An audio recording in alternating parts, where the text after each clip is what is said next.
అందరికీ నమస్తే మాస్టర్స్. బ్రహ్మర్షి పితామహ పత్రిజీ గారికి, వంశీ మాస్టర్ గారికి, ప్రవీణ మేడం గారికి నా ఆత్మ ప్రణామాలు. ఇరిటేషన్ బుక్ రచయిత అయిన టార్కం గారికి నా ఆత్మ ప్రణామాలు.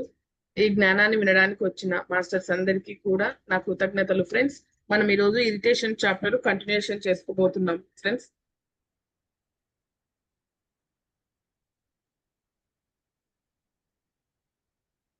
స్వీయ ఉపేక్ష అనేది మీ స్నేహితులు, శత్రువులు ఎవరితో లావాదేవీలలోనైనా స్వీయ ఆసక్తిని వదిలి విషయాన్ని ఉన్నది ఉన్నట్లుగా చూడటం. అంటే స్వీయ ఆసక్తిని వదిలి ఉపేక్షించటం అంటే కొంత టైము దాన్ని ఊరికనే సాక్షిగా చూడటం, కొంచెం కాలానికి వదిలేసి చూడటం. మళ్ళీ ఒకసారి చదువుది. స్వీయ ఉపేక్ష అనేది మీ స్నేహితులు, శత్రువులు ఎవరితో లావాదేవీలలోనైనా స్వీయ ఆసక్తిని వదిలి విషయాన్ని ఉన్నది ఉన్నట్లుగా చూడటం. అది విషయాన్ని ఉన్నది ఉన్నట్టుగా చూడాలి. అంటే అంటే ఫ్రెండ్స్ కదా, ఇలా దాన్ని వదిలేద్దాం, ఇంకొక విధంగా అనుకుందాం, అలాగా ఉండకుండా వాస్తవాన్ని అంగీకరించటం. వాస్తవాన్ని, అక్కడ జరుగుతున్న వాస్తవాన్ని అంగీకరించటం, యాక్సెప్ట్ చేయాలి. ఒక చర్చ లేదా వాదనలో ఇరువురు తమని తాము తొలగించుకుంటే వాస్తవాలు స్పష్టంగా వెలికి వస్తాయి.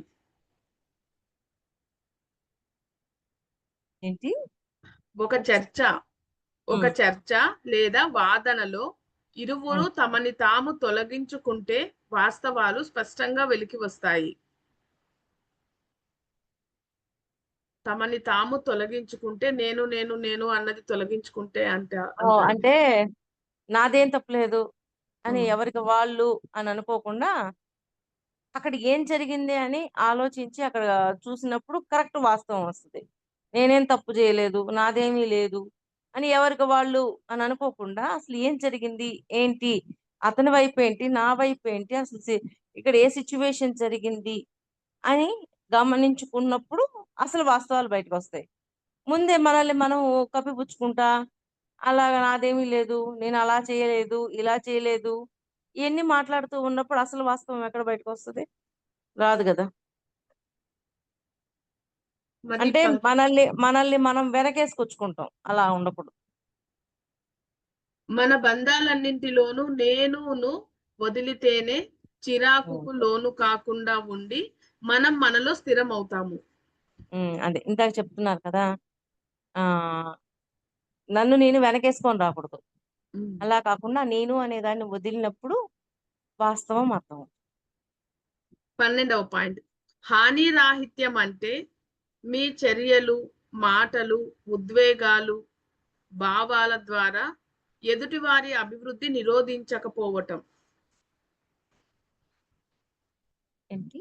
మీ హాని రాహిత్యం అంటే మీ చర్యలు, మాటలు, ఉద్వేగాలు, భావాల ద్వారా ఎదుటి వారి అభివృద్ధి నిరోధించకపోవటం. అంటే మన మాటల ద్వారా, మన చేష్టల ద్వారా వాళ్ళ అభివృద్ధికి అడ్డుపడే విధంగా మనం ప్రవర్తించకుండా ఉండాలి. అలా ప్రవర్తించొద్దని చెప్తున్నారు. అంతే కదా. మీరు ఇతరులను చిరాకు పెట్టినా లేక ఇతరులతో చిరాకు పెట్టబడినా మీరు వారినే కాక మిమ్మల్ని కూడా గాయపరుచుకుంటారు. అంటే ఇద్దరికి గాయం ఉంటది అని చెప్తున్నారు, ఒకరికే కాదు. హాని రాహిత్యం అంటే ఆ చిరాకుతో ప్రభావితం కాకపోవటం. హాని రాహిత్యం వ్యక్తి చుట్టూ ఒక కవచం ఏర్పరచి విషపు బాణాలను తిప్పికొడుతుంది.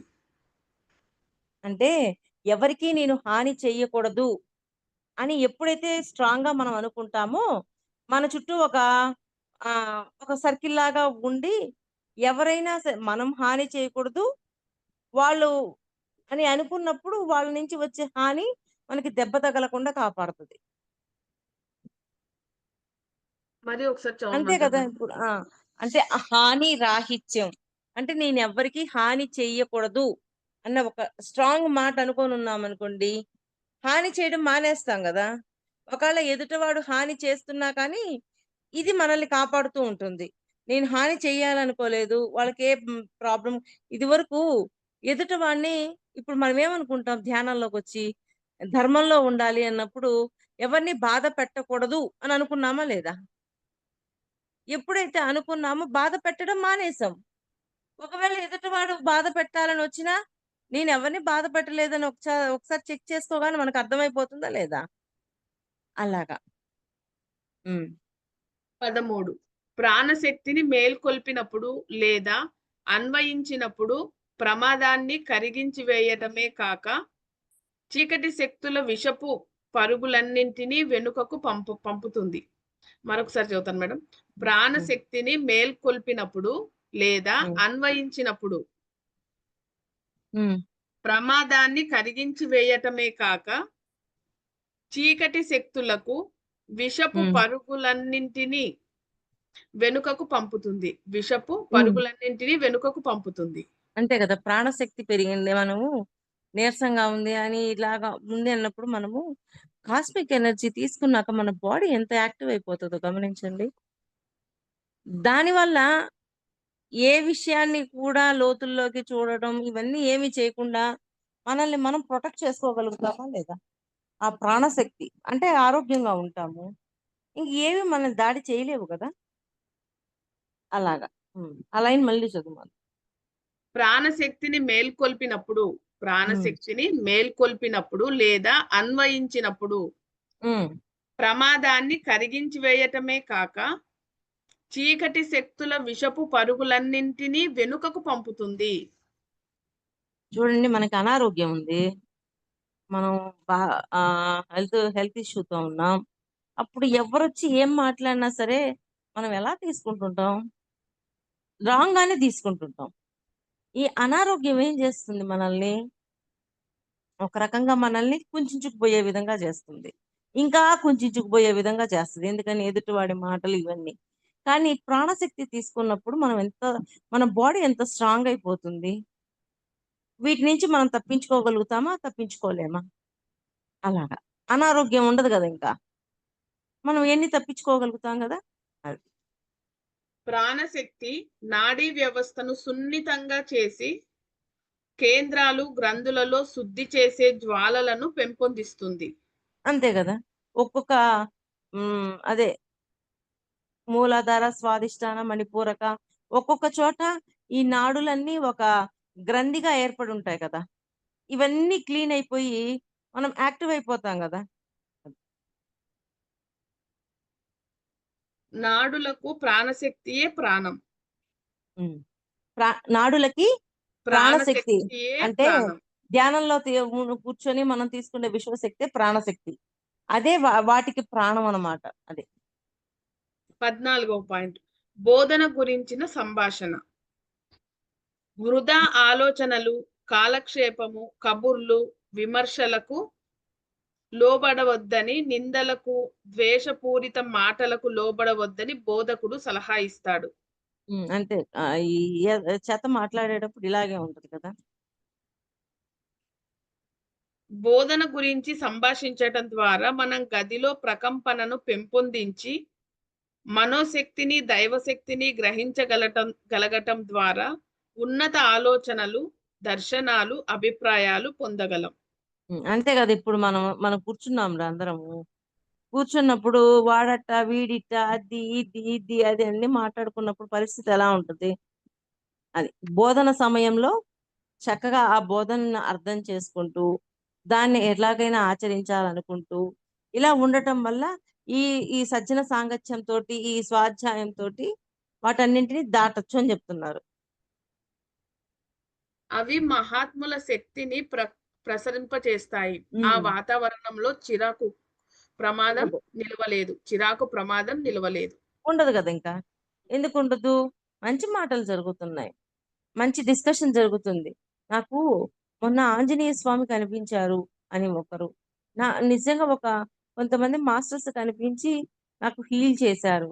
నాకు కొంతమంది కనిపించారు మాస్టర్సు. చక్కగా జ్ఞానాన్ని బోధించారు. ఇవన్నీ చెప్పుకుంటూ ఉన్నప్పుడు అక్కడ పైనున్న మాస్టర్స్ యొక్క మాటలు అన్నీ జరిగి అసలు ఆ ప్రదేశం ఎంత అద్భుతంగా ఉంటుందో చూడండి. అది. 15 ఆధ్యాత్మిక ఆరాను గాఢతరం చేయటం. హ్మ్.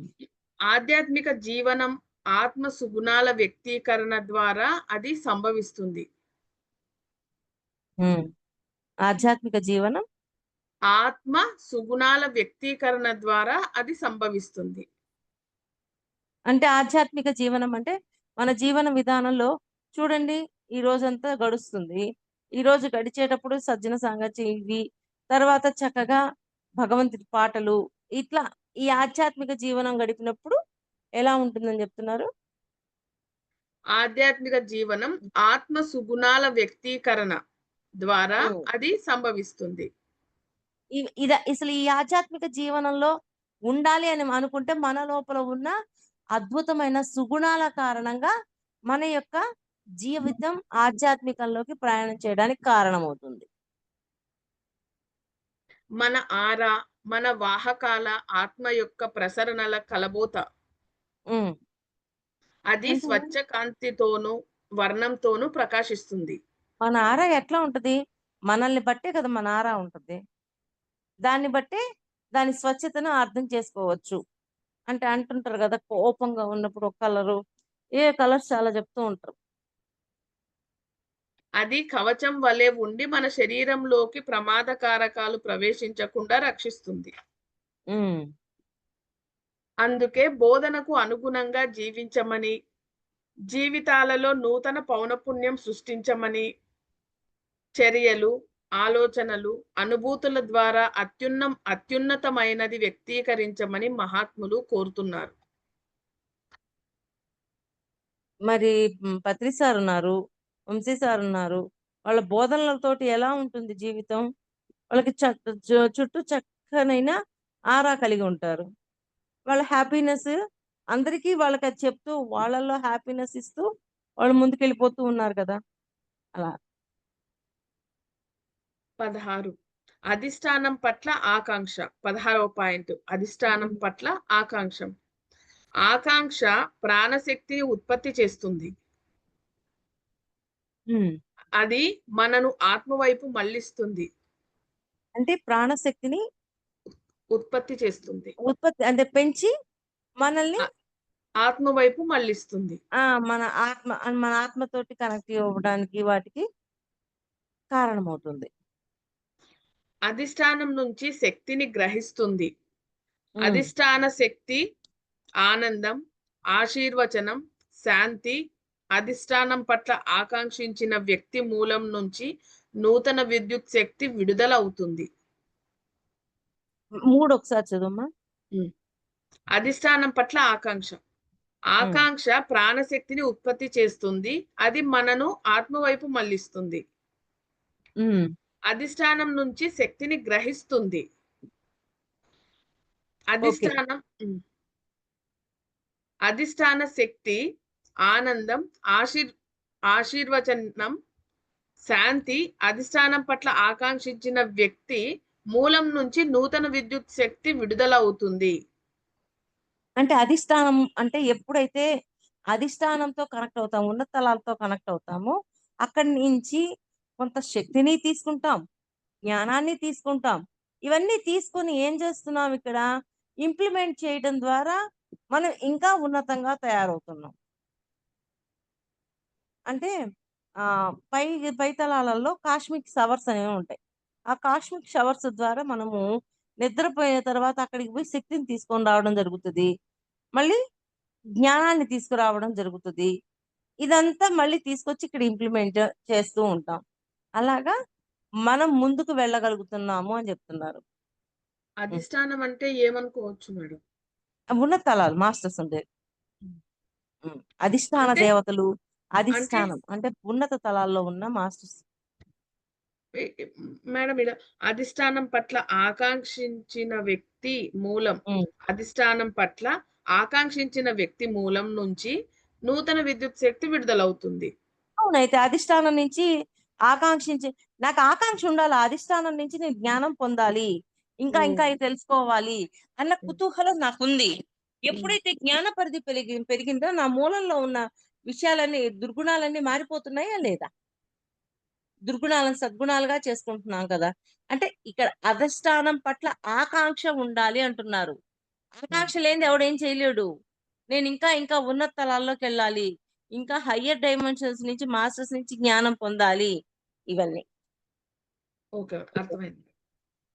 అతని ఆత్మ నుంచి వెలువడిన శక్తిపాత కణజాలను పునరుద్ధరించి వాటిని బలోపేతం చేసి ఉపయోగించుకునేటట్లు చేస్తుంది. మళ్ళీ చదువులైనమ్మా.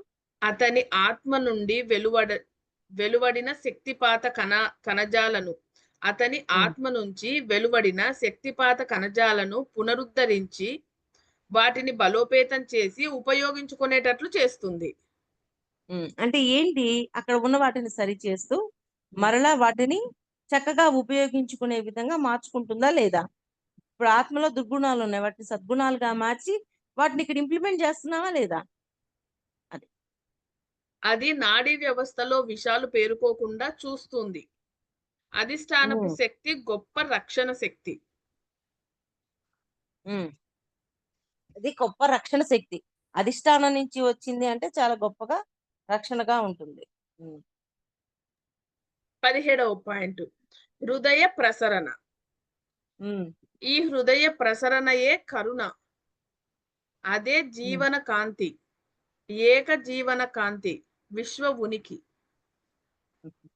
ఎప్పుడైతే హృదయంలో ఆ ఏకత్వాన్ని, ఆ కరుణని మనం తీసుకొస్తామో అప్పుడు మనం ఉండే జీవన విధానం కూడా మారిపోతుంది. అందుకని హృదయ చక్రాన్ని యాక్టివ్ చేసుకోండి, హృదయ చక్రాన్ని యాక్టివ్ చేసుకోండి అని చెప్తుంటారు.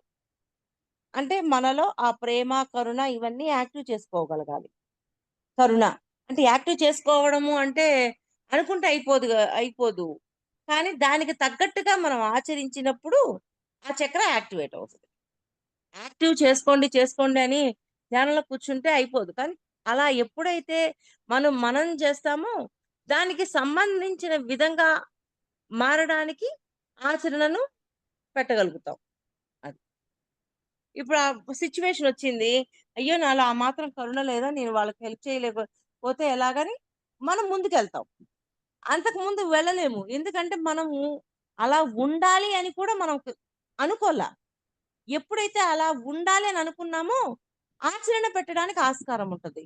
అసలు అలా ఉండాలి అని అనుకోనప్పుడు ఆచరణ ఎక్కడొస్తది? నేనిలా కరుణతో ఉండాలి, ప్రేమతత్వంతో ఉండాలి అని నిర్ణయించుకున్నాం. నిర్ణయించుకున్న తరువాత దాన్ని ఆచరించడానికి ఏ విధంగా ఆచరించాలి అని దాని గురించి వెతుకులాట పెడతాం. అసలు అనుకోకపోతే అసలు చెయ్యం కదా! ఇప్పుడు చూడండి మనము ఏదైనా చదువుకోవాలి అంటే నేను డాక్టర్ చదవాలి అని గట్టిగా స్ట్రాంగ్‌గా బిలీవ్ చేశాక అప్పుడు దానికి సంబంధించిన క్లాసులు చదవటం గానీ, ఎంసెట్ రాయటం కానీ ఇవన్నీ చేస్తాం. అసలు అది చెయ్యాలనే భావనే మనకు లేనప్పుడు మనం ఇంక దాని గురించి ఆలోచించం గదా! అలాగా ఉన్నత అధిష్టానం నుంచి మనం ఆ జ్ఞానం పొందాలి అని మనం అనుకోవాలా. ఏదైనా మనం అనుకుంటేనే దాన్ని మనం ఆచరించగలుగుతాం. అనుకోకపోతే మనం ఏడ ఆచరించగలుగుతాం?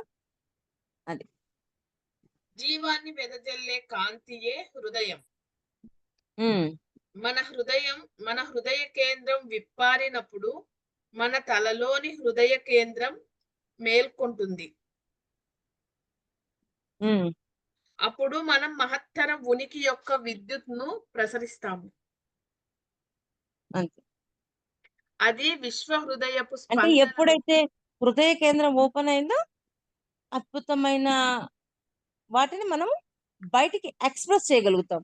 ఆ ప్రేమతో మాట్లాడటం, ఆ కరుణతో ఉండటం, అంతా ఒకటే అని ఏకత్వంతో ఉండటం, ఇవన్నీ ఆటోమేటిక్‌గా మనం వాటిని బయటికి ప్రదర్శిస్తాం. అది. అది విశ్వ హృదయ స్పందనను అంగీకరించని వాటన్నింటినీ కాల్చి స్వచ్ఛపరుస్తుంది. దాన్ని అంగీకరించని వాటినన్నిటిని తీసి పక్కన పడేస్తది.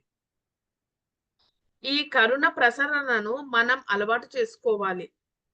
మన బంధాలన్నింటిలోనూ ఈ జీవ విద్యుత్‌ను ప్రసరింపజేయాలి. అంతే. అంటే ఈ కరుణని అన్నిట్లోకి పంపించాలి అంటున్నారు. మనం ఏ బంధాలలో ఉన్నామో ఆ బంధాలలో. ఈ ప్రసరణయే చిరాకును, ప్రమాదకారక విషయాన్ని తిప్పికొడుతుంది. అంటే ఎప్పుడైతే కరుణ ఉంటుందో అక్కడ బంధం ఉండదు. అక్కడ ఆ ప్రేమతత్వం ఉంటుంది. వాళ్ళు దైవంగా మారడానికి వచ్చారు అనేది ఉంటుంది. అది దైవం అనే అవగాహన ఉంటుంది. అన్నీ ఉంటాయి. అందుకని బంధాన్ని దాటతాం. అప్పుడు మొత్తం మారిపోతుంది. ఆ 2 ఒకసారి చదువమ్మా. ఈ కరుణ ప్రసరణను మనం అలవాటు చేసుకోవాలి. ఇక్కడ నుంచేనా హ్మ్. మేడం? హ్మ్. మన బంధాలన్నింటిలోనూ ఈ జీవ విద్యుత్‌ను ప్రసరింపజేయాలి. ఈ అది. ప్రసరణయే చిరాకును, హ్మ్. ప్రమాదకారక విషాన్ని తిప్పికొడుతుంది. ఎందుకని చిరాకుని, ప్రమాదకార విషయాన్ని పక్కకు కొడుతుంది? వాళ్ళ మీద కరుణ అనేది ఉన్నప్పుడు, నేను దైవంగా మారడానికొచ్చా, వాళ్ళు దైవంగా మారడానికొచ్చారు. ఓకే. వాళ్ళు ఏదో ఒక రోజు మారతారు అని అనుకోవచ్చు. ఇంకొకటి అధికారం, బలవంతం చేయటం, హక్కు ఇట్లాంటివన్నీ కూడా ఉండవు. ఎందుకని? వాళ్ళ ఎదుగుదలని వాళ్ళకే వదిలేస్తాం. ఆటోమేటిక్‌గా ఎక్కడైనా గైడెన్స్ ఇస్తే ఇస్తామే కానీ, వాళ్ళ మీద అధికారంతోటి తిరుగుబాటు, కొట్టడాలు ఇవన్నీ ఏమి ఉండవు. వాటన్నింటిని దాటేయగలుగుతాం. హ్మ్. కరుణ 18వ ఉన్నప్పుడు. 18వ పాయింట్. హ్మ్. నిద్రకు ముందు ప్రార్థన. హ్మ్. మహాత్ములు నిద్రించే ముందు ప్రార్థన చెయ్యమని చెప్తారు. అది హృదయాన్ని ఉన్నతీకరించటంతో నిద్రలో మనిషి నిమ్న ప్రాణమయ సూక్ష్మ లేదా మనోతలాలలోకి జారకుండా తన ప్రార్థనల లక్ష్యాన్ని చేరి తక్కువ పౌనపుణ్యం పొందే అపాయం నుంచి తప్పించుకుంటాడు. మళ్ళీ అందుకే ఒకసారి గదా! నిద్ర ముందు ధ్యానం చేయమంటారు. ఆ! చెప్పు చెప్పు. చదవాలా మేడం? ఆ! చెప్తాను. చదువు చదువు. మహాత్ములు నిద్రించే ముందు ప్రార్థన చేయమని చెప్తారు. అది హృదయాన్ని ఉన్నతీకరించటంతో నిద్రలో మనిషి నిమ్న ప్రాణమయ సూక్ష్మ లేదా మనోతలాలలోకి జారిపోకుండా తన ప్రార్థనల లక్ష్యాన్ని చేరి తక్కువ పౌనపుణ్యం పొందే అపాయం నుంచి తప్పించుకుంటాడు. హ్మ్. అంటే నేను చక్కగా జ్ఞానం పొందాలి. ఆ దివ్యత్వాన్ని నాలో నిలుపుకోవాలి. ఎటువంటి పరిస్థితుల్లోనైనా సరే సద్గుణాలనే ఉండాలి. సత్కర్మలే చెయ్యాలి. సద్బుద్ధుండాలి. ఇలాగా చక్కగా మనల్ని మనం గైడెన్స్ ఇచ్చుకుంటూ హాయిగా నిద్రపోయామే అనుకోండి. అటువంటి వాటి కోసమే మన ప్రయాణం ఉంటది. మన లోపలిది కూడా దానికోసమే అన్వేషిస్తది. అప్పుడు కింది అంటే వాడిని చంపాలి, వీడినేదో చెయ్యాలి. ఈ ప్రతీకార భావాలన్నీ మన లోపల లేకుండా చేస్తుంది. అంటే పడుకునేటప్పుడు ప్రార్థన. భగవంతుడిని ప్రార్థించి పడుకుంటారు కదా! మామూలుగా అలాగే. ఆ నిద్ర ప్రాణమయ భౌతిక శరీరాలను ఉత్తేజపరచటంతో అవి ప్రమాదంతో పోరాడగలవు. అదే. ఆ! యాక్టివ్ చేస్తది కాబట్టి వచ్చే ప్రమాదాల నుంచి మనల్ని కాపాడుకుంటాం మనం. 19వ పాయింట్. ఏ చర్యనైనా ప్రార్థనతోనే ఆరంభించటం. ఏ హ్మ్. చర్యనైనా ప్రార్థనతోనే ఆరంభించటం. హ్మ్. ఏ పని ప్రారంభించాలన్నా హిందువులు ఓంకారంతోనే మొదలుపెడతారు. హ్మ్. మహమ్మదీయులు దైవం తప్ప వేరెవరూ లేరు అనే మంత్రాన్ని పలికితే, క్రైస్తవులు క్రీస్తు నామమున అంటారు. మిగిలిన వాళ్ళు భిన్న వ్యక్తీకరణలు చేసినా వాటి సారము ఒక్కటే. అంటే ఆ ప్రార్థనలో మనం ఏకత్వంలో ఉండగలగాలి. దివ్యత్వాన్ని కోల్పోకుండా ఉండాలి. ఈ ప్రార్థనలన్నీ ఎందుకు చేస్తున్నాం? మనల్ని మనం ఉన్నతీకరించుకోవడానికే కదా చేస్తున్నాం. అలాగ చేయటం వల్ల రాంగ్ రూట్‌లోకెళ్ళకుండా మనల్ని మనం కాపాడుకుంటాం.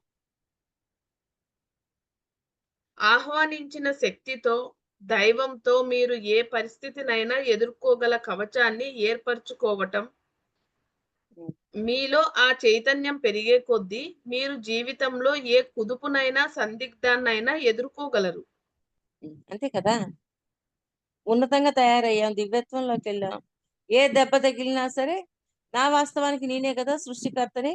మరిక్కడ ఏం జరిగిందో చూసి, నన్ను నేను మార్చుకోవడం, నేర్చుకోవడం ఇయన్నీ చేద్దాము మరలా కొత్తగా ఇలాగా రియాక్ట్ అయ్యి దివ్యత్వాన్ని కోల్పోవద్దు.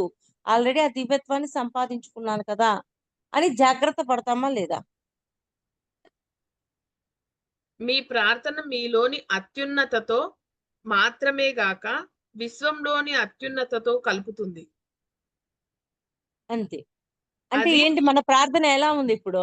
దివ్యత్వంలో ఉండాలనింది. విశ్వంలో ఉన్న మాస్టర్స్ ఏం చెప్తుంటారు? అలాగ ముందుకెళ్ళమని చెప్తుంటారు కదా! వాళ్ళతో కనెక్ట్ చేసేస్తది ఆటోమేటిక్‌గా. అది మీరు చిరాకు, ప్రమాదకారకాలలో చిక్కుకోకుండా చూస్తుంది. అంతే. 20వ పాయింట్. మనసు పనితీరు తగ్గించడం. హ్మ్. నిమ్న ప్రతికూల శత్రుత్వ లేదా వినాశకర విషయాల నుంచి తమ శ్రద్ధను మళ్లించటానికి గొప్ప శిష్యులు ఈ విధానాన్ని ఉపయోగించేవారు. నిమ్న ప్రతికూల శత్రుత్వ లేదా వినాశకర విషయాల నుంచి హ్మ్. తమ శ్రద్ధను మళ్లించటానికి హ్మ్. గొప్ప శిష్యులు ఈ విధానాన్ని ఉపయోగించేవారు. హ్మ్. అంతే గదా! కింది వాటి నుంచి ఎఫెక్ట్ తగలకుండా, ఏమి జరగకుండా ఈ ప్రార్థనని ఉపయోగించేవాళ్ళు వాళ్ళు.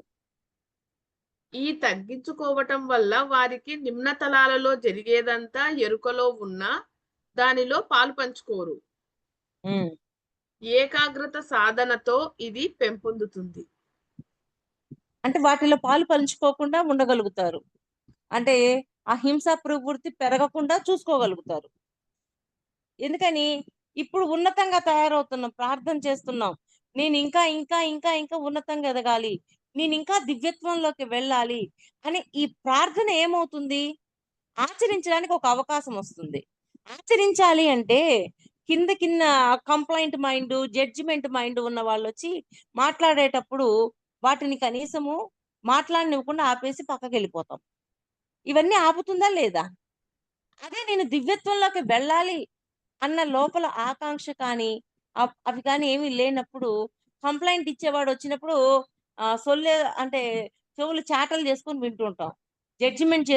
చేసేటప్పుడు గమ్ముగా వింటుంటాం. అప్పుడేం చేసాం? మన దివ్యత్వాన్ని మనం కోల్పోయామా లేదా? అది. అంటే మన లోపల అది స్ట్రాంగ్‌గా ఉండాలన్నమాట. దివ్యత్వాన్ని కోల్పోకూడదు. ఏకత్వంలో ఉండాలి. కాంతి తత్వంతో ఉండాలి.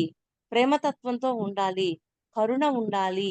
ఇవన్నీ మనకి బాగా బై హార్ట్ అవుతూ ఉండాలి. మననం ఎప్పుడూ ఉండాల. ఆ మననం ఏం చేస్తుందంటే, అటువైపు తిప్పుతూ ఉంటుంది మన మనస్సుని, ఇంద్రియాలని, మన వీటన్నింటిని సన్మార్గం వైపు తిప్పుద్ది. అదే లోపల లేనప్పుడు ఆ సన్మార్గం వైపు తిప్పనీదు. అందుకని మనకెప్పుడు అది మననమై ఉండాల.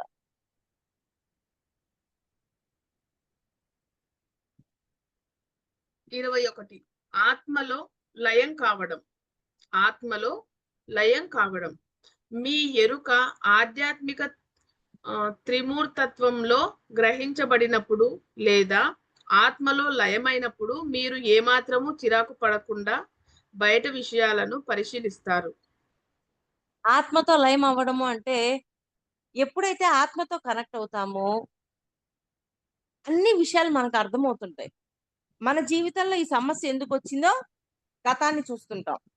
మన జీవితంలో ఏ వ్యక్తి అయినా వచ్చి వాళ్ళ ప్రవర్తన మనల్ని విసిగించే విధంగా ఉన్నప్పుడు ఎందుకు వాళ్ళ ప్రవర్తన మన పట్ల ఇలా ఉంది అని మన ఆత్మతో కనెక్ట్ అయినప్పుడు మనం చూస్తుంటాం.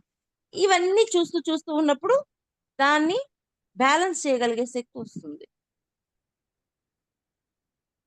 దానిని పారవస్య స్థితి, నిర్వాణం లేదా ఆశీర్వాదం అంటారు. అంటే ఒక పారవస్యంలో ఉండిపోతాం. ఓహ్! వాళ్ళొచ్చి ఇలా ప్రవర్తించారా? గతంలో నేను చేసింది చూసుకున్నాను. అందుకనే వాళ్ళ ప్రవర్తన ఉందిలే. ఓకే. ఓకే. అని నో రియాక్షన్. ఒక సాక్షిగా, ఒక పారవస్యంలో అలా ఉండిపోతాం. ఏం ఉండదు. అప్పుడు మిమ్మల్ని ఏ శత్రుబాణాలు చేరలేవు. హ్మ్.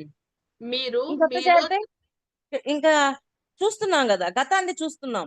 ప్రతి దానికి కారణాన్ని చూస్తున్నాం. ఆత్మతో కనెక్ట్ అవ్వడంతోటి. ఓహ్! వాళ్ళ యొక్క ప్రవర్తన ఇక్కడ ఇలా ఉందంటే నేను గతంలో చేసిందుంది కాబట్టి ప్రవర్తన నాకు ఎదురయ్యింది. ఈ ప్రవర్తనకి నేను బాధపడకుండా నన్ను నేను కాపాడుకోవాలి. ఇలా ఉండటం వల్ల మొత్తం లైఫ్ మారిపోద్దా లేదా? ఆ లైన్ మళ్ళీ చదువురా ఇప్పుడు చదివింది. దానిని పారవశ్య స్థితి, నిర్వాణం లేదా ఆశీర్వాదం అంటారు. అప్పుడు హ్మ్. మిమ్మల్ని ఏ శత్రుబాణాలు చేరలేవు. అందుకే ఇప్పుడు శత్రువు వచ్చి విమర్శించాడు. ఏమన్నా చేరతదా మన మీదకి? చేరదు. ఎందుకని? నేనిచ్చిందే గదా! వచ్చి శత్రువు ఇస్తున్నాడు అన్న అవగాహనొచ్చేసింది. ఇంక చేరదు. కూలయిపోతాం అక్కడ. మీరు మీలో చెలరేగుతున్న తుఫానులన్నింటిలోనూ పవిత్రతను, ఆశీర్వాదాన్ని ప్రసరిస్తారు. హ్మ్. ధ్యానం పవిత్రతని, ఆశీర్వాదాన్ని ఆశీర్వాదాన్ని హ్మ్. ప్రసరిస్తారు. హ్మ్. ధ్యానం యోచనల ద్వారా ఈ స్థితిని చేరగలము. అట్టి. 4:30 అయింది మేడం. మరి స్టాప్ చేయమంటారా? హ్మ్.